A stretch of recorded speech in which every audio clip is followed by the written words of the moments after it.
Dijeron que iban a matar a un presidente. Hay que ser ignorante o perverso para creer eso. Fue otra cosa. Fue sembrar el terror. Fue disciplinar. Lo segundo, los muertos. Cuando hay tal desproporción de fuerzas, hablar de los muertos es vano, directamente. Hay que hablar de lo que hicieron. Y por último voy a hablar de la memoria. El muñeco Adradas tenía una historia, tenía documentos, había compañeros que hablaban de él, había fotos, historia tenía. Y lo que nace hoy, acá, donde él nació, hoy nace la memoria. Hoy nace la memoria. Y cuando nace la memoria, ya ninguno se puede hacer el distraído.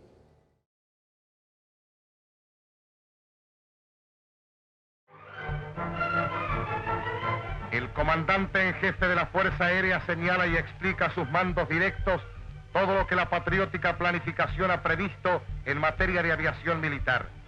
El plan determina los objetivos de la Fuerza Aérea Argentina, que primordialmente debe preparar y mantener actualizados sus planes propios de operaciones para asegurar nuestra defensa y la defensa del continente.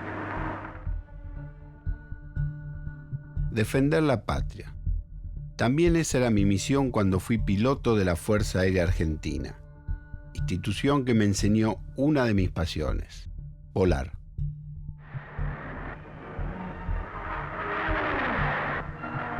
Preparar y realizar operaciones en... Mi nombre es Alejandro Covello. Soy aviador militar, piloto de línea aérea e investigador. Mis diferentes formaciones profesionales y la vida aeronáutica me llevaron a escribir sobre sucesos de la historia política y social argentina en las cuales intervino de alguna manera el avión.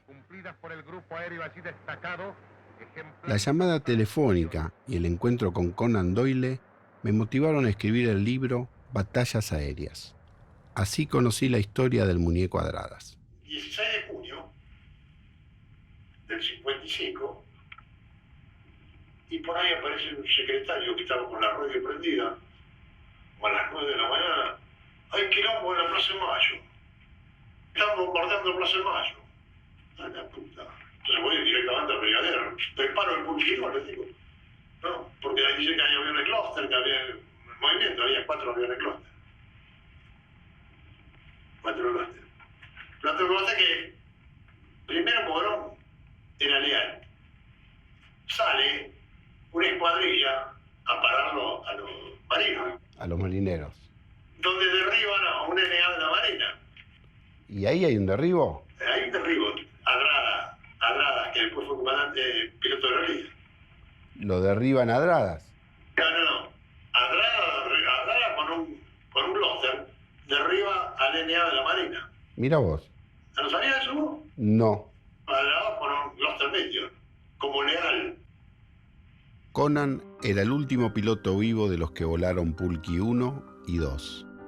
Aviones a reacción construidos en Argentina en el inicio de la década de 1950. La Argentina fue potencia aeronáutica y formaba parte del selecto grupo de los primeros 5 países que diseñaba y fabricaba aviones a reacción.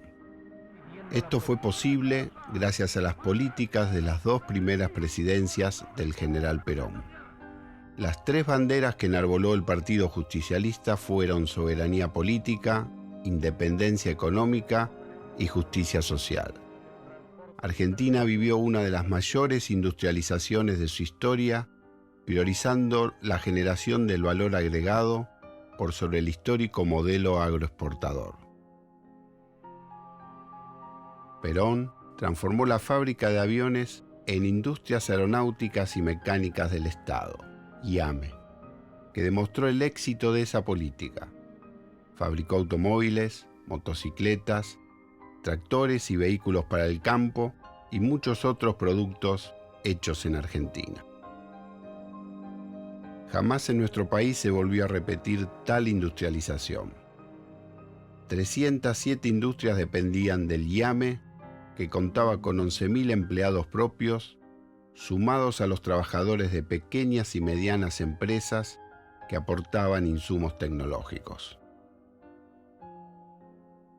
Conan, como piloto de prueba de la fábrica militar de aviones, realizó el vuelo inaugural del primer avión diseñado y construido con todos componentes nacionales. En un clima de júbilo, Perón bautiza la flamante aeronave.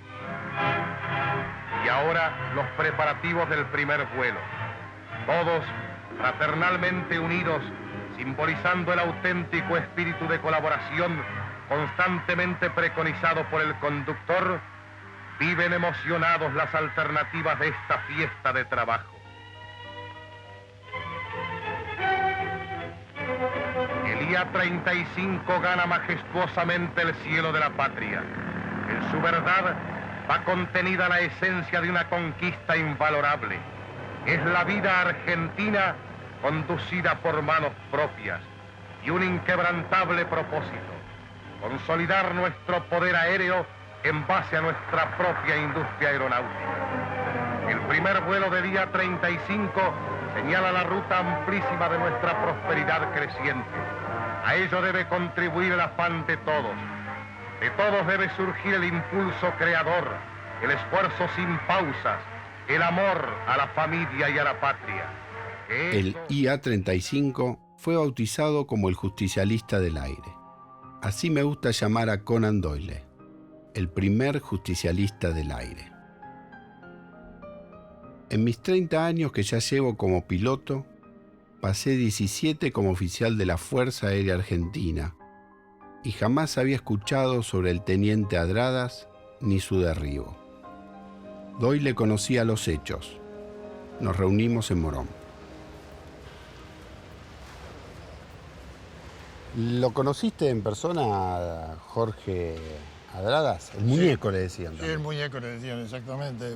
Bueno, lo conocí yo primero de todo en la empresa de fumigación. Yo fumigaba en una empresa que se llamaba Altaire. Y él también vino prácticamente al poco tiempo que yo estaba. Y ahí donde lo conocimos y vi la capacidad como piloto que tenía, que era excelente piloto, que se adaptaba al momento, al avión, o sea, un piloto nato. Hemos volado juntos, sí, en Aerolínea Argentina, sí. Él, por supuesto, había entrado después que yo. Y bueno, él era copiloto muchas veces mío en el 707. ¿Y como persona, qué podemos decir? Bueno, era una persona muy simpática, muy agradable, amante de la música, sobre todo el bandoneón. De donde iba y había una orquesta, le pedía tocar el bandoneón con la orquesta, ¿no? Entonces, era muy simpático y vuelvo a decirlo, lo mejor que tenía Adradas en su vida había sido un excelente piloto.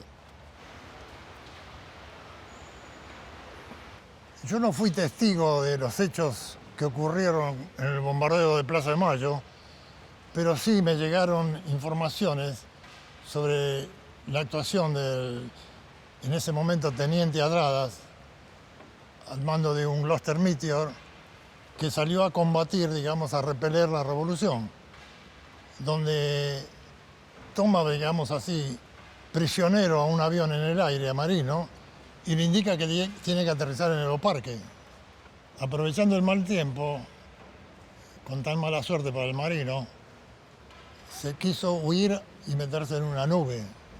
Ahí donde el teniente Adrada aprieta los cañones y prácticamente le hace volar un plano. O sea que hubo un combate aéreo. No combate. Un incumplimiento de una orden a un avión que había sido revolucionario. Entonces, como iba, bueno, sucedió lo que tenía que suceder, lo derribó. Era a altura de 100 metros más o menos. Eso sucede sobre Aeroparque. Prácticamente sobre el río. Sobre el río, o sea que tenemos el primer derribo aéreo en nuestra historia. En nuestra historia, por lo menos conocida.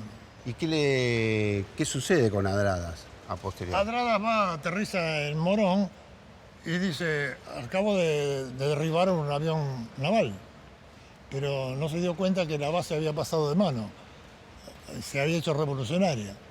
Entonces, Cuando dice eso, le dice que se tenía que presentar ante un capitán y por supuesto sabía las consecuencias que podía traer. Y se esconde. Permaneció escondido hasta que, bueno, pasó todo, digamos, la maroma. Y logra sobrevivir. Eso era sobrevivir, sí. ¿Qué le sucede al marino? El marino se tira en paracaídas y salvó su vida. ¿Lo Por rescatan? supuesto. Sí, lo rescatan, lo querían ajusticiar, ¿no? Lo querían ajusticiar porque ya se conocía lo que había pasado en Plaza Mayo. Bien. Se salvó, lo salvó creo que la prefectura marítima. Y Adradas, bueno, escondido, salvó también su vida. Y salvó también su vida. Por supuesto, las consecuencias tuvo las que tuvimos todos, que nos dejaron, digamos, fuera de la fuerza. ¿Sabes? Un segundo para bajar acá.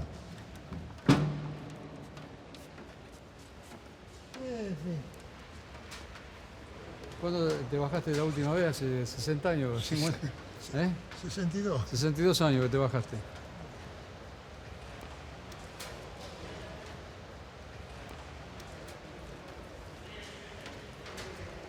¿Y Adradas está vivo, Adradas? Adrada falleció, desgraciadamente, muy joven, a los 53 años. ¿Y tiene descendencia? Tiene la señora, que es una dama, que vive cerca al lado del gremio de pilotos de línea aérea. ¿En qué en la calle? calle Lezica. En Lezica. La calle Lezica, sí. Durante el siglo XX, la República Argentina vivió continuos golpes de Estado cívico-militares e irrupciones al proceso democrático. Entre el primer golpe de Estado que derrocó al presidente Irigoyen en 1930 y el 16 de junio de 1955, hubo 8 presidentes en la República Argentina, de los cuales solamente 2 asumieron en elecciones libres: Roberto Marcelino Ortiz y Juan Domingo Perón. Los otros 6 gobiernos asumieron mediante golpe de Estado, fraudes patrióticos y proscripciones. Durante la presidencia del general Perón, diferentes hechos presagiaban la violencia desatada el 16 de junio. En 1951, en un intento de golpe de Estado, estaba en los planes bombardear la Casa de Gobierno. En 1953, un atentado terrorista hace explotar 2 bombas durante un acto de la CGT en Plaza de Mayo, produciendo 6 muertes y más de 90 heridos. Al igual que hoy, en 1955, Buenos Aires, capital de la República Argentina, era la ciudad más poblada del país. Su centro neurálgico era la Plaza de Mayo. Ese 16 de junio era un día normal, laborable, lo cual hacía suponer que durante la mañana la Plaza de Mayo iba a estar inundada de trabajadores, estudiantes, citas y encuentros. Sin embargo, hacia el mediodía se convirtió en una zona de guerra.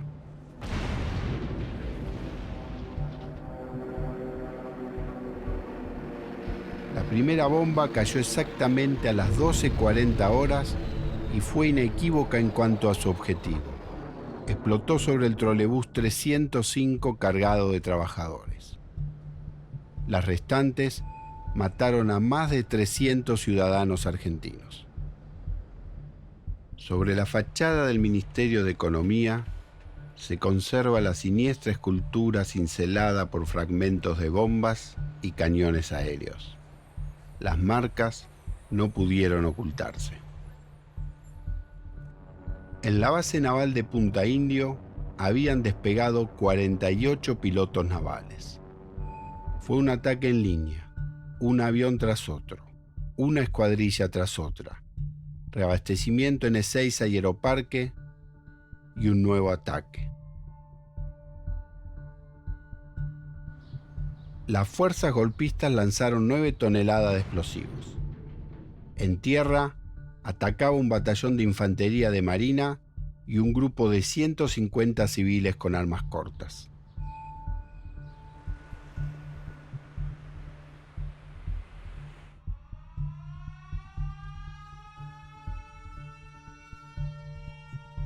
El gobierno constitucional armó su defensa y ordenó de inmediato el despegue de la caza interceptora a detener el ataque. Una escuadrilla de 4 aviones Gloster despegó. El numeral 4 fue el Muñeco Adradas.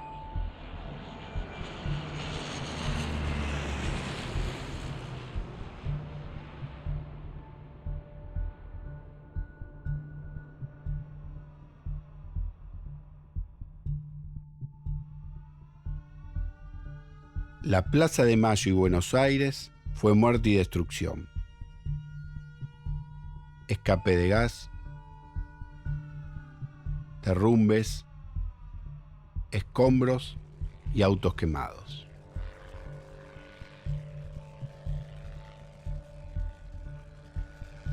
Los muertos nominados en la ciudad de Buenos Aires fueron 308.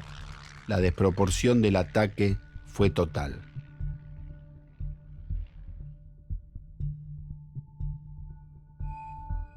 Guernica, el bombardeo perpetrado por aviones de la Alemania de Hitler, la Italia de Mussolini y las fuerzas franquistas durante la Guerra Civil Española e inmortalizado por Pablo Picasso, funciona como un ícono al hablar de un bombardeo a una ciudad abierta.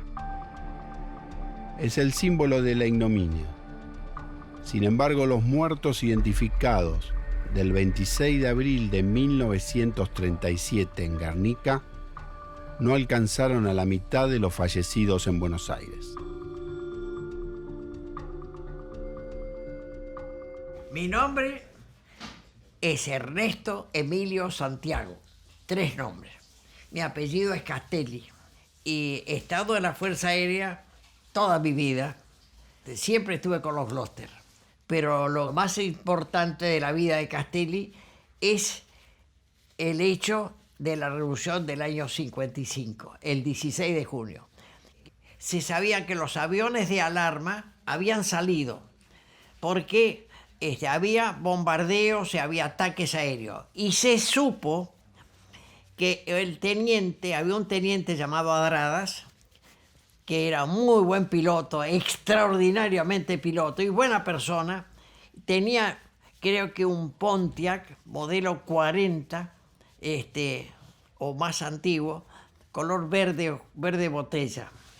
Muy lindo auto. Y era ese piloto, ahí se comentaba de que había estallado la revolución, habían salido los NA de la Marina que estaban bombardeando la Casa de la Moneda, no la Casa de la Moneda, sino el Ministerio de Hacienda, lo que es el Ministerio de Economía, y están todavía los impactos de bala de los NA, ahí frente a Plaza de Mayo, frente a la Casa de Gobierno.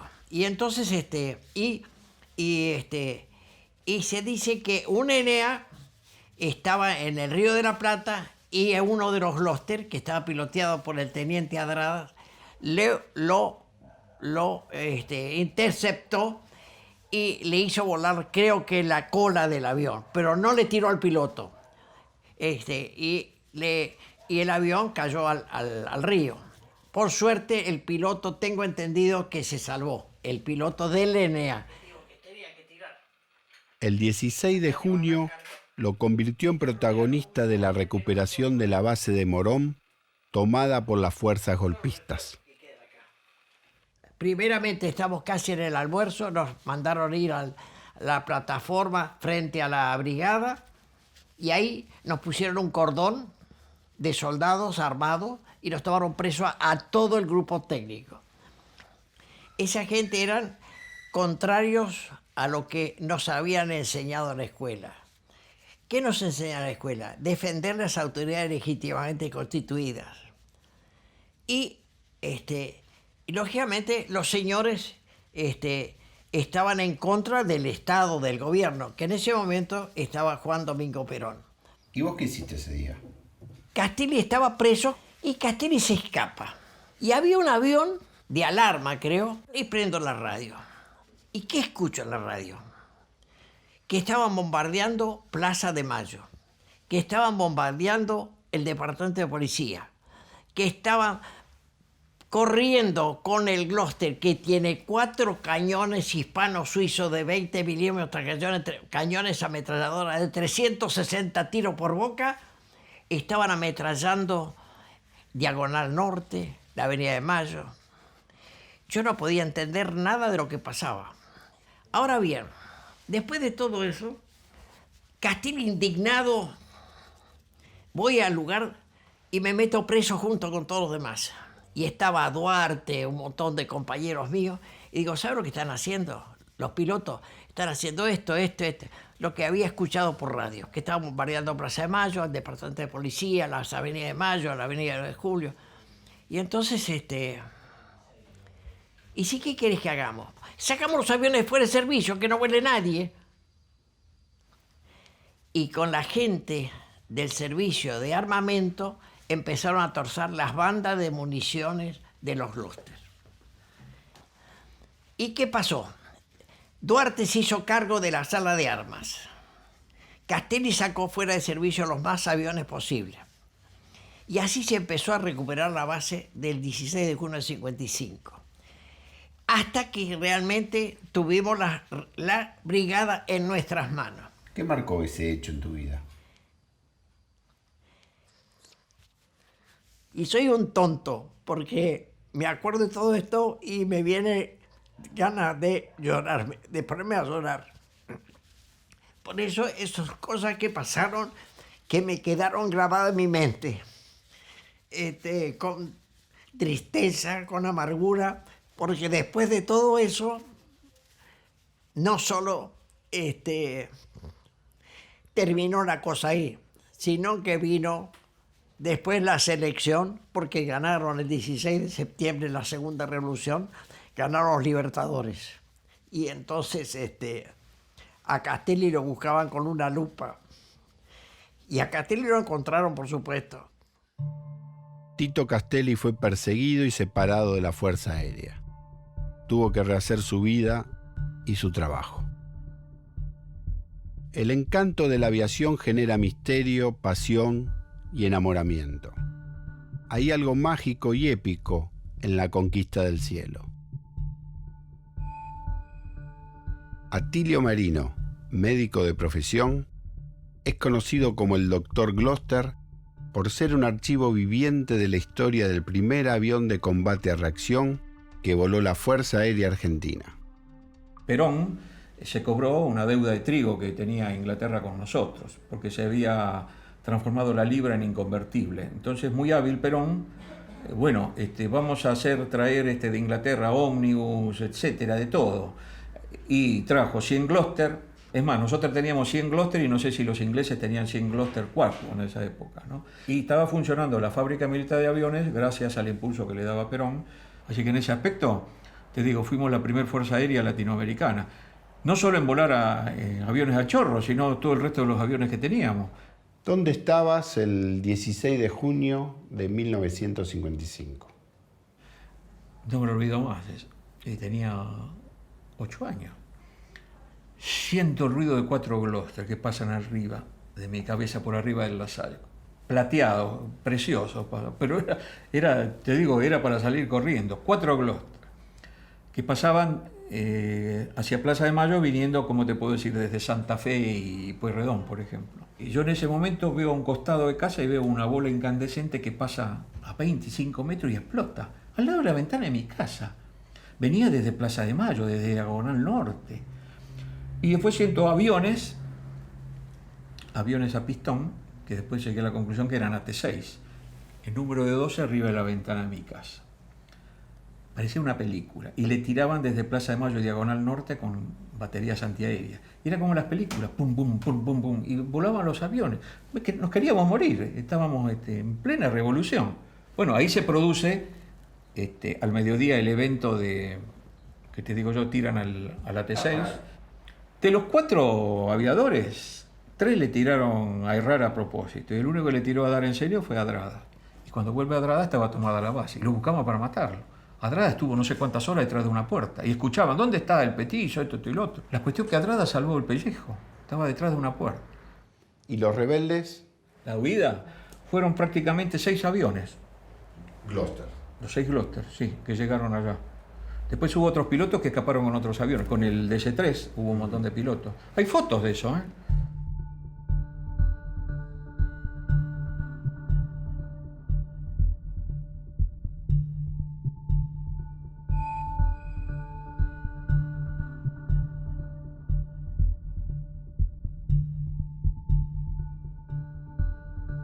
Atilio insistió en llevarme a la Escuela Técnica número 8 Jorge Newbery, en Villa Luzuriaga, donde conservan uno de esos míticos Gloster Meteor. Durante esa visita conocí al Tucu, piloto de caza, héroe en la guerra por la recuperación de las Islas Malvinas. Un tiempo después, fui a verlo para que me contara qué es un piloto de caza. Caza es la caracterización de un avión de combate. Un piloto de caza es un tipo, una persona muy individualista, muy líder en su accionar. ¿Por qué? Porque el piloto de caza vuela solo en un avión de combate, porque normalmente los aviones de combate son monopostos, son para una persona. Si vos volás solo, navegás solo, combatís solo y, como se demostró, también morís solo.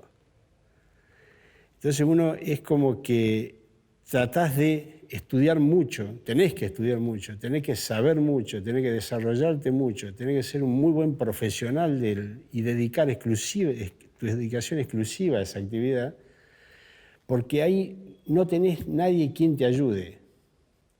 Sos vos, con vos mismo. Tu lucha primero es con vos mismo, porque vos te exigís al grado extremo de saber todo. Saber todo lo que es la operación del avión. Pensá que desde que vos vas caminando hacia el avión hasta que vos estás en condiciones de despegar, es decir, inspección exterior, inspección interior, puesta en marcha, control posterior puesta en marcha, rodar a cabecera, estar listo para el despegue. En A4 eran 264 ítems para que vos tenías que hacer y no te tenías que olvidar de ninguno. Y todo eso involucra a un piloto de caza. No hay una definición que lo describa, pero es una persona que es muy competitiva. Todo lo quiere ganar. Pero sobremanera, exagera el triunfo, quiere ganar siempre. No se permite perder una maniobra de combate, por ejemplo. No podía dejar de pensar en la desproporción. El 16 de junio hubo más muertes en Buenos Aires que las que el conjunto de las Fuerzas Armadas Argentinas le produjeron en 72 días de combate al enemigo inglés en la Guerra de Malvinas.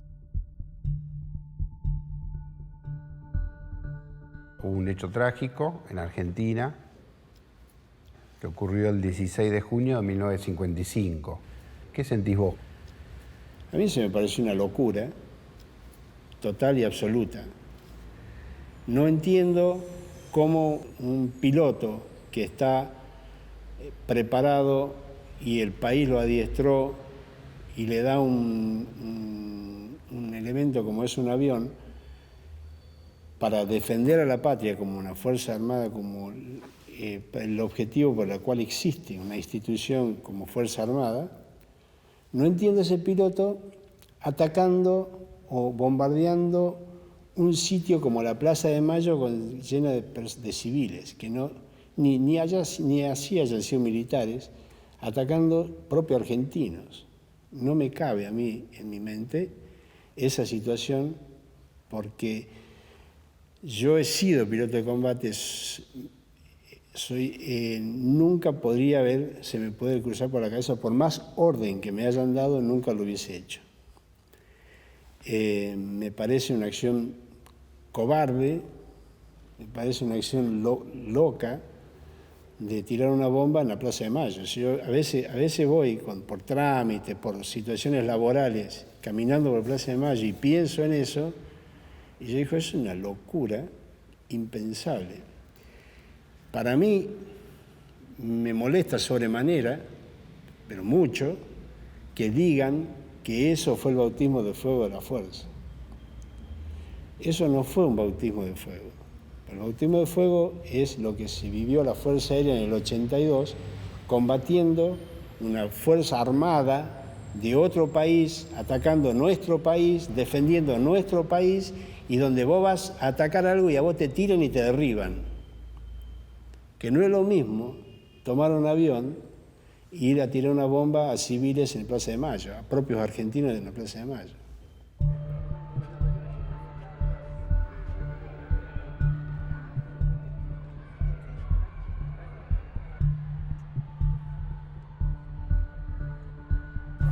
Todo me indicaba que esta historia se trataba de un héroe sin gloria. Quería entender el hecho por fuera de la técnica y la aeronáutica. Yo creo que sobre todo fue un hecho inesperado. Es decir, la población no estaba esperando eso. Podía haber tensión política desde hace tiempo. Había peronistas, antiperonistas, había, ¿cómo te podría decir? Una situación general en donde se definía el régimen de Perón de una manera por unos, de otra manera por otros. Había activismo fuerte en los centros de estudiantes, los así llamados fubistas, que eran todos antiperonistas, y se puede decir que el gobierno peronista estaba para aquella época en tensiones en cuanto al manejo de la economía y al relato, es decir, ya no era, como se dice ahora, tan fácilmente circulante.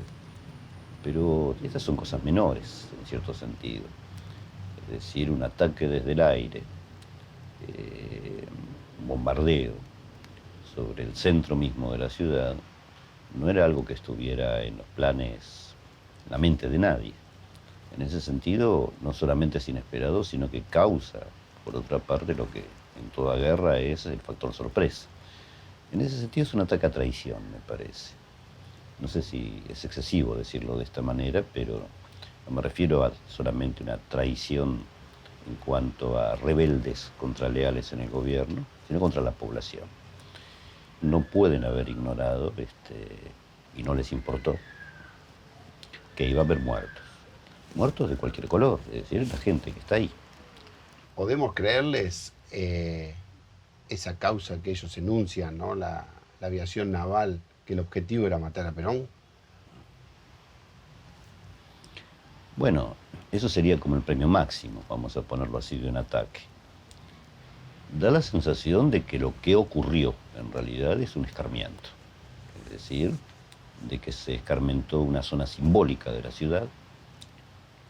La Plaza de Mayo era el lugar de reunión de cientos de miles de personas desde hacía mucho tiempo, en forma masiva desde que Perón llega al poder.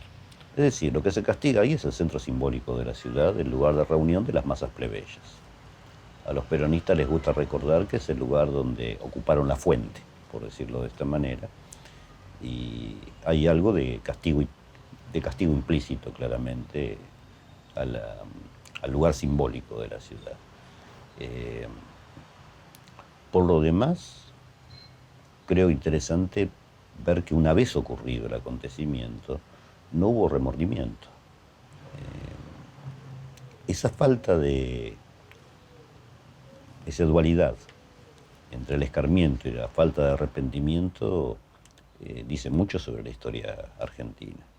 Durante mucho tiempo no era un gran tema, pero da la impresión que si quedó memoria de eso, era una memoria subterránea, es decir, entre aquellos que fueron o deudos directos, obviamente, de los muertos, o entre aquellos que levantaban una bandera específica, pero que no era un gran tema de la política argentina. Y eso me hace pensar en un hecho terrible, que es lo muy fácil que en Argentina el sistema político absorbe las masacres. De una forma u otra, no desaparece. Y ahí sí lo que aparece es la imagen terrorífica de la desproporción y de las muertes sin sentido y de las muertes sin tumba. Lo llamo sin tumba no porque no fueran enterrados, sino porque una tumba sin memoria no significa nada. ¿Y cómo se construye la memoria? La memoria no tiene una forma lógica, se parece a un laberinto. Uno no recuerda lo que quiere, ni tampoco los pueblos recuerdan lo que quieren. El leal que pierde está destinado a ser olvidado, vilipendiado y dejado de lado. Queda fuera de la memoria. Incluso de la memoria del peronismo, debo decirlo.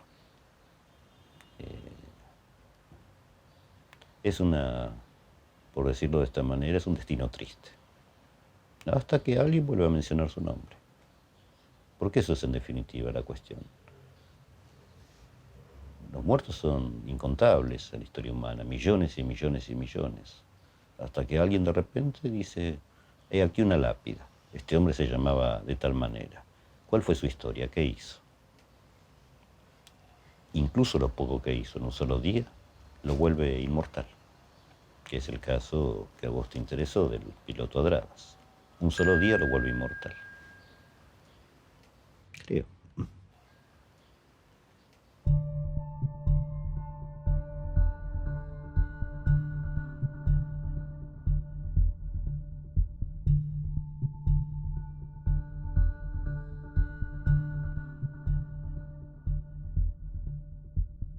¿Lo conociste, Adradas? Sí, lo conocí. Sí, yo era muy chico y bueno, los veía en los asados que se hacían en mi casa, digamos, ¿no? Fue uno de los tantos que fue perseguido como mi padre, digamos, ¿no? Él, Rosito y demás terminaron siendo perseguidos toda la vida, ¿no? Y además nunca reconocidos, ¿no?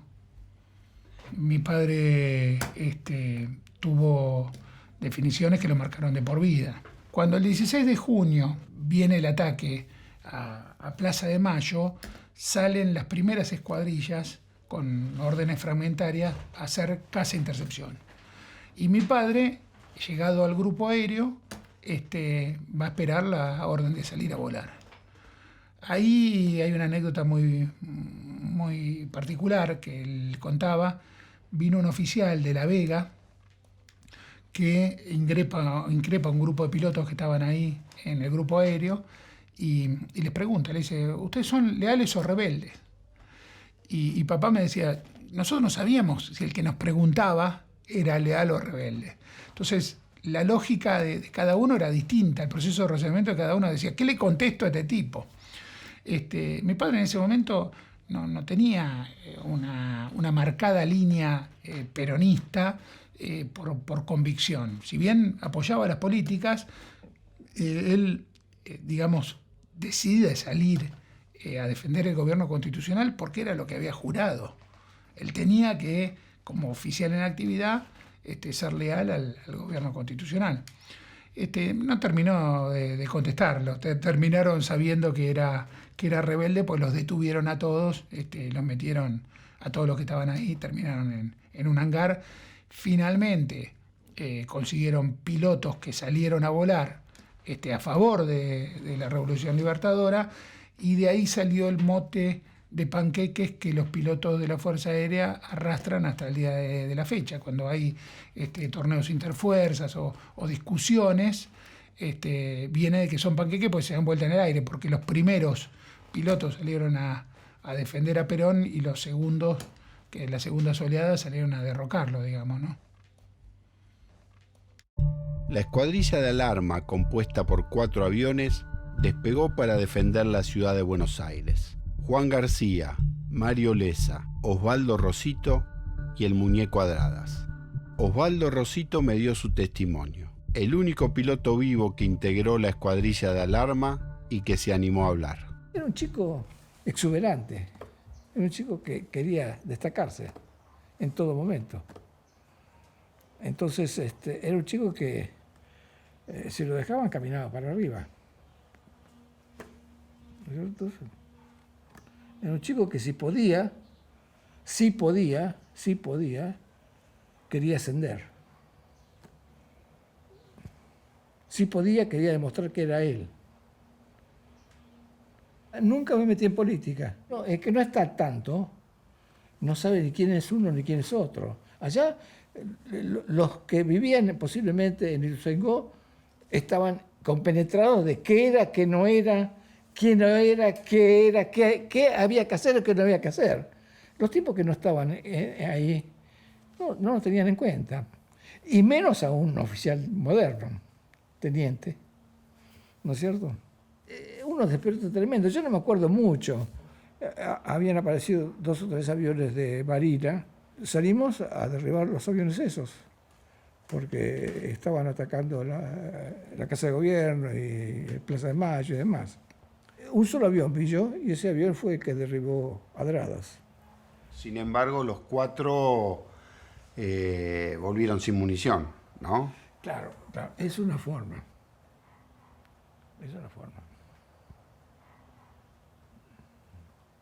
No podía volver. Te mandan para... tirás. Y los 4 volvieron posiblemente no sin munición, sino con algunas... con una...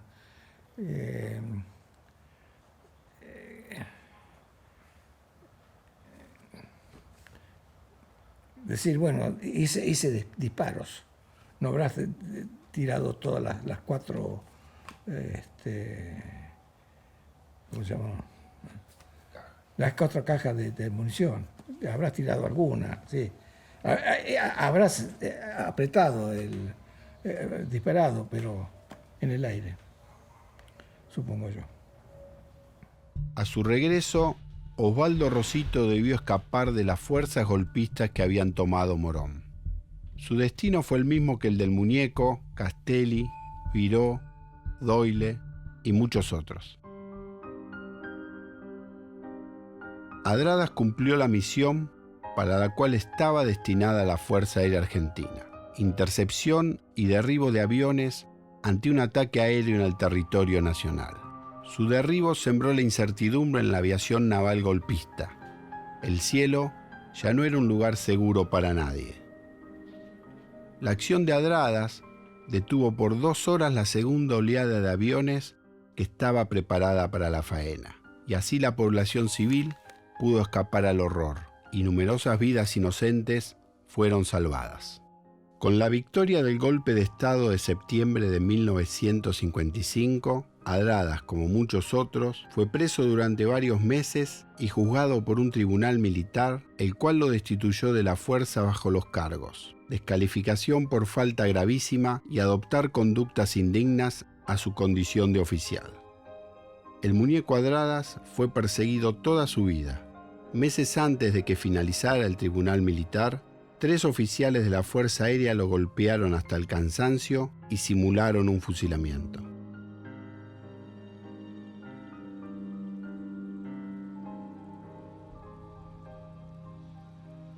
Abogado, político y poeta. Busqué en Rafael Bielsa palabras sobre la justicia y el peronismo. El escenario militar fue el siguiente. Era un día laborable, era una ciudad abierta y aproximadamente 12:40 horas, una primera oleada de 30 aviones. Sobre la ciudad descargan las bombas. No digo cómo explicarlo, sino cómo podemos, qué simbólicamente qué puede representar eso, a qué le tiraron. Bueno, a ver, en primer lugar es curiosa la reconstrucción que hacen algunos individuos que tienen prestigio, que no son demasiado cuestionados, presuntamente equilibrados, como pueden ser, por ejemplo, Félix Luna o Botana, que trivializan el hecho, ¿no? Que dicen que fueron lo que luego los norteamericanos llamaron daños colaterales, que lo que buscaban era matar a Perón. Claro, tirando bombas, muchas bombas impactaron en la Casa de Gobierno, y de hecho en la Casa de Gobierno murieron 15 o 16 personas o 20 personas. pero como si hubiese una diferencia entre matar a un laburante de la Casa de Gobierno o a un tipo que estaba dentro de un colectivo, o de un trolley o de un tranvía, o estaba subiéndose a su auto. A mí me parece que lo que se buscó en aquel momento fue algo que después se hizo una rutina, ¿no? Pensemos en el pregolpe de Capellini al golpe de Estado del 76. Lo que a mí me parece que se buscó fue una cosa tan sangrienta, tan violenta, tan con carácter de hecatombe, como para, en algún sentido, amedrentar al pueblo que no hacía mucho había votado a Perón por más del 60% de los votos. Entonces, a mí me parece que lo que se buscó fue eso, ¿no? Hablaste de cierta traición, ¿no? Pero bueno, como en todo combate, uno tiene traiciones y lealtades. ¿Lo escuchaste hablar del muñeco Adradas? Sí, lo pesqué una vez y bueno, siempre es una de esas historias como de algunos de los protagonistas de José León Suárez, ¿no? Que son historias que pasan de boca en boca, se van olvidando. Es muy difícil, vos le preguntás a un militante de hoy, un chico, quién era el muñeco Adradas y no se va a acordar quién era. Nosotros hemos olvidado al muñeco Adradas y también hemos olvidado a muchos héroes de Malvinas y eso te duele, ¿no? Sí, porque uno encuentra los documentos, encuentra la historia, pero lo que no está construido es la memoria. Claro, porque me parece que a nosotros nos cuesta como sociedad, ¿no? Nos cuesta como sociedad digerir digamos, en el tiempo debido, un proceso de victoria y un proceso de derrota. Me parece que la Argentina tiene problemas en ponerse de acuerdo a qué personas no discute más. Entonces, como no hacemos eso, vivimos en un país de cuerpos presentes. Entonces, no enterramos nada y por lo tanto no florece nada, porque siempre se florece desde lo que está más profundo. Y después está la justicia sobre este hecho, ¿no? Que tardó también.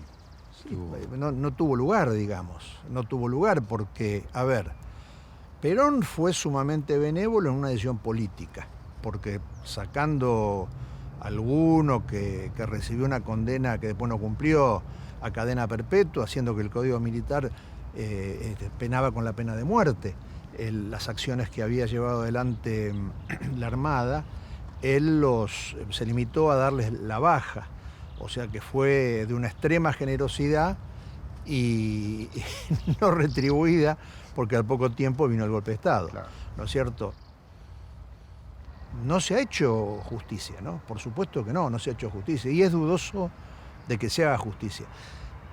Por eso a mí me parece que ejercitar la memoria, siempre que uno lo haga partiendo de la base que es muy doloroso y que la memoria no es lo mismo que la justicia, ¿eh? Lo que pasa que es mantener viva una tea, una llama que se va propagando. Yo no sé si ha tenido hijos, si hay nietos, si hay gente que se llame Adradas de apellido, pero este homenaje le hace mucho bien, ¿no? A mí me gustaría mucho, si fuese un pariente de Adradas, que ese hombre sea recordado por alguien, que alguien se acuerde de lo que hizo y que alguien lo valore y lo tenga vivo en su corazón.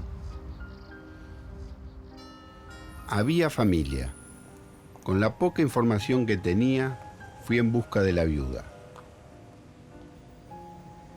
Volví al barrio de Almagro. Toqué todos los timbres de esa cuadra buscando a Olga, su compañera por más de 30 años.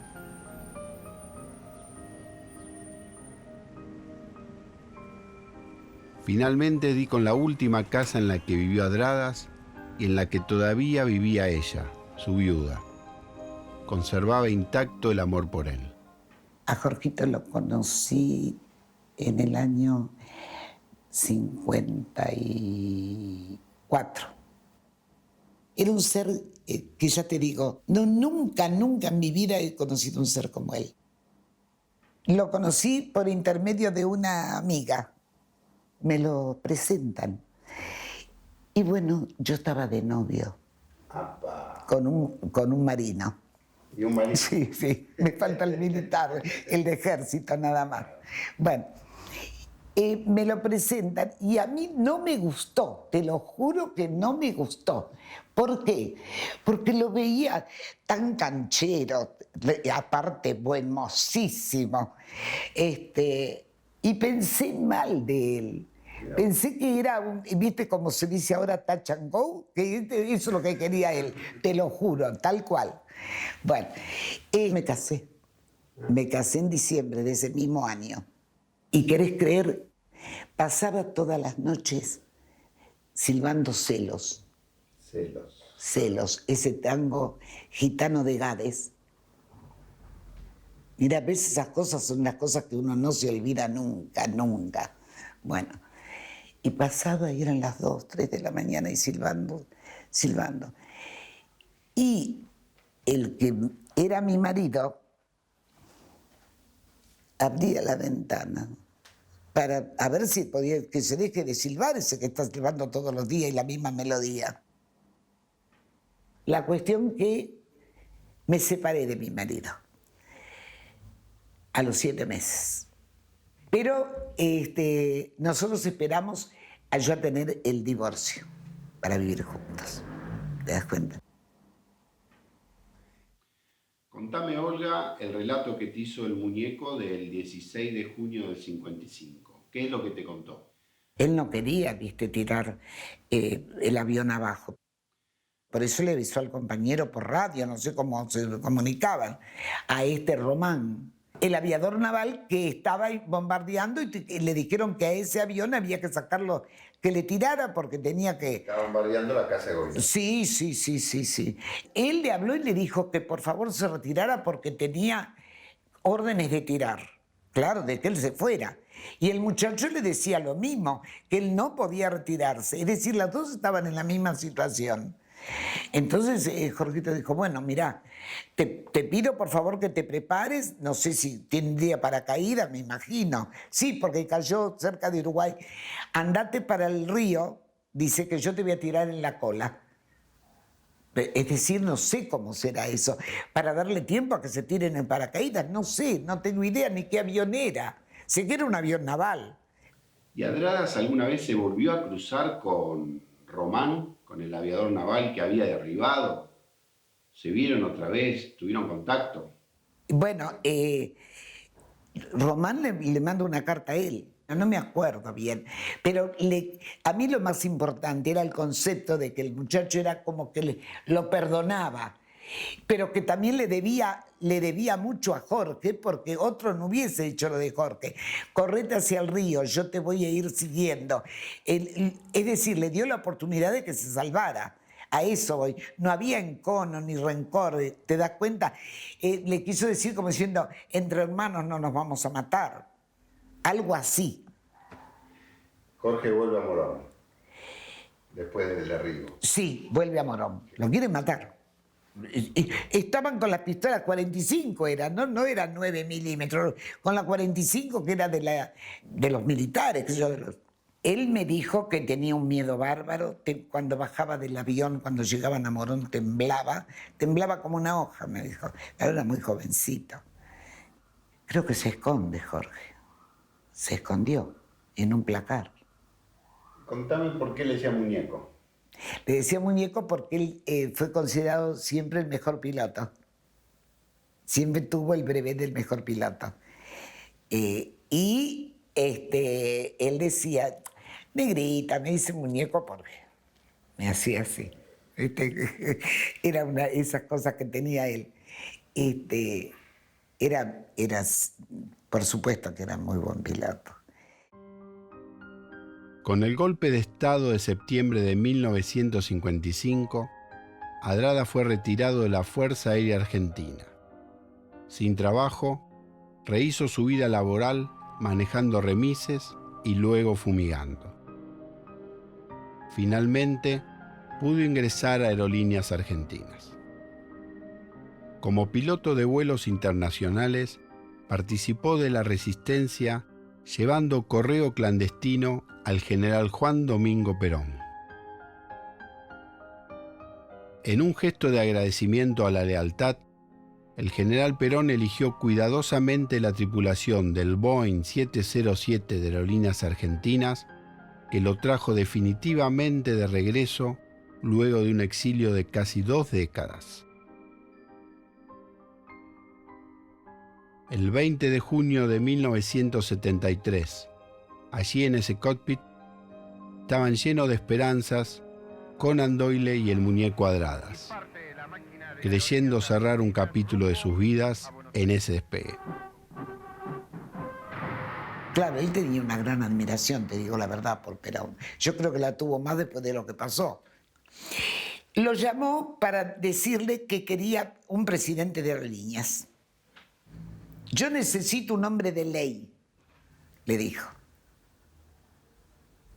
Tal cual, esas fueron las únicas palabras que me dijo Jorge. Y entonces dice, mira, yo le dije, negra, yo no sirvo, dice. Ahí dice que Perón, dice, me asusté porque lo vi mal, dice. Dice que golpeó la mesa donde estaban las cosas, qué sé yo. Dio un golpe así y dijo una mala palabra. Y entonces le dice, pero ¿cómo puede ser? Pero dice, como le dijo mi general, yo no, porque ¿cómo le iba a llamar? Mi general. Yo no sé, dice, no soy un administrador, no entiendo nada de eso.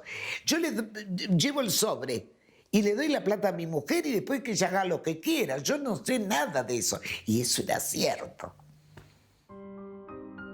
Estoy pegado al muñeco desandando su historia. Se me aparece y me regala los rastros que dejó en su vida.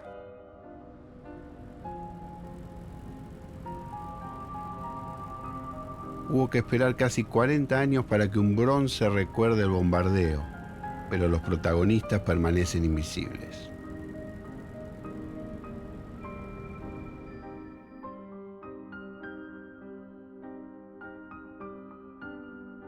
Por un tiempo mi destino es el del muñeco, es tejer su memoria. Aparte de la tragedia en vidas, la otra tragedia es la tragedia cultural, el olvido al que fue sometido todo ese evento. Porque está bien, puede haber un olvido civil, digamos, en los que la sociedad se trata de olvidar ese trauma en función de cerrar una especie de herida, ¿no? Y está bien, podemos pensarlo así, pero el arte no debería implicarse en eso. El arte debe mirar ahí, precisamente en esos lugares oscuros, en ese lugar inconfesable. Ahí es donde opera la dimensión artística. Sin embargo, el arte no respondió como debería uno esperarlo, ¿no? De la manera, de esa mirada humana, si se quiere piadosa, que también con la que trabaja el artista. Prefirieron tener piedad y humanidad con bombardeos de otros lugares, digamos, que con la propia patria.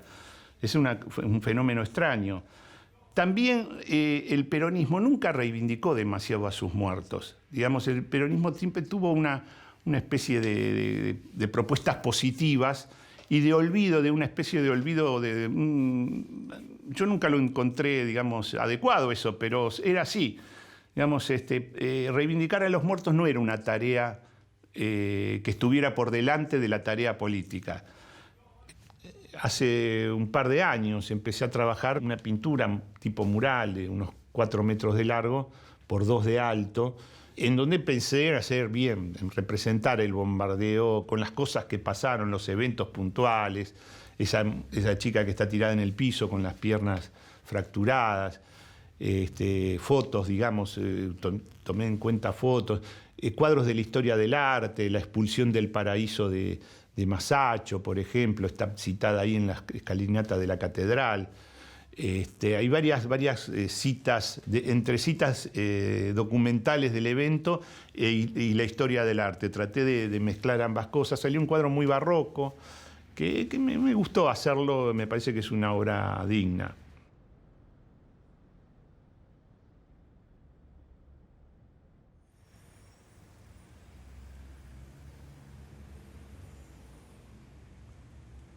Una idea me acosa. ¿Por qué la historia y el arte se empeñaron en ignorarlo? El 16 de junio del 55 es un tema que me ocupa en mi cabeza, en mi sensibilidad, desde hace tiempo, y sobre todo desde el pensamiento de como una culpa, de cómo como artista lo hemos tratado tan poco. ¿Cómo se llaman tus obras? El Guernica argentino es uno de los títulos. Adradás y los resistentes, porque en él se juntan y se cruzan en la mitología y la tragedia de la Argentina. En su acto fusiona dos grandes gestos de un hombre, que es la lealtad y la rebeldía. Y si bien hay relatos, si bien hay letras, si bien hay obras alrededor, no tienen connotación popular. A lo mejor, seguramente porque es un poco anacrónico, o a lo mejor seguramente porque es demasiado terrible hacerse cargo de este hecho. Y es una situación que creo que todos nos tenemos que hacer cargo. Y es lo que estamos haciendo, ¿no? Un poco, sacarlo a luz. A 60 años de este hecho único en la historia de todos los pueblos, la Honorable Cámara de Diputados de la Nación realiza una exposición con el objetivo de continuar construyendo la verdad, la justicia y la memoria que le fuera negada y escondida durante décadas al pueblo argentino. Nos acompañan hoy el señor Horacio Cachabue, Eduardo Maradeicos, Daniel Santoro y Pedro Albornoz, que no están aquí en la mesa, pero sí están entre el público, así que le damos la bienvenida. En realidad también manifestar el agradecimiento como diputado de la Nación a quienes han contribuido a hacer visible lo que muchos intentaron ocultar en la historia argentina. La única inmortalidad que tiene un hombre es su memoria. Se puede decir que todo hombre tiene un destino, y en un momento nos enfrentamos cara a cara, y ese momento es toda la vida. Con una placa en este espacio de la Biblioteca Popular Bernardo Monteagudo, un lugar emblemático. Para el muñeco, el 16 de junio de 1955 fue el comienzo de su destino que no fue. Primero, gracias a los que me acompañan en esta aventura, ¿no? Que un día me lo encontré a Adradas. Igual ayer hablaba con Nicolás, el director, y le decía, Adradas es visible, dejó de ser un fantasma. 3 cosas voy a intentar decir sobre este hecho, sobre Adradas. La primera, dijeron que iban a matar a un presidente, el acto ese fue matar a Perón. Hay que ser ignorante o perverso para creer eso. Más de 30 aviones, 9 toneladas de bombas. No existe en la historia de la humanidad un magnicidio, un atentado que se lleve a cabo con esa desproporción de fuerzas. Fue otra cosa, fue sembrar el terror, fue disciplinar y más que nada fue quitar las patas que habíamos puesto en la fuente el 17 de octubre de 1945. Para mí fue eso. Lo segundo, los muertos. Esa discusión de los muertos, ¿no? Cuando hay tal desproporción de fuerzas, hablar de los muertos es vano, directamente. Hay que hablar de lo que hicieron. Y por último voy a hablar de la memoria. El muñeco Adradas tenía una historia, tenía documentos, había compañeros que hablaban de él, había fotos, historia tenía. Y lo que nace hoy, acá, donde él nació, hoy nace la memoria. Hoy nace la memoria. Y cuando nace la memoria, ya ninguno se puede hacer el distraído. Bueno, muchas gracias y salud.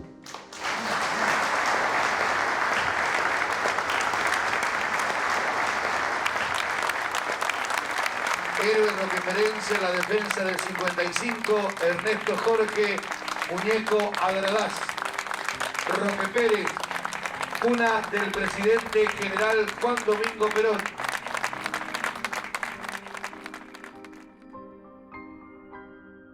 Ahora solo nos queda la memoria. Una pintura, un libro, una placa en un edificio, una foto, una película. Alguien que cuente la historia.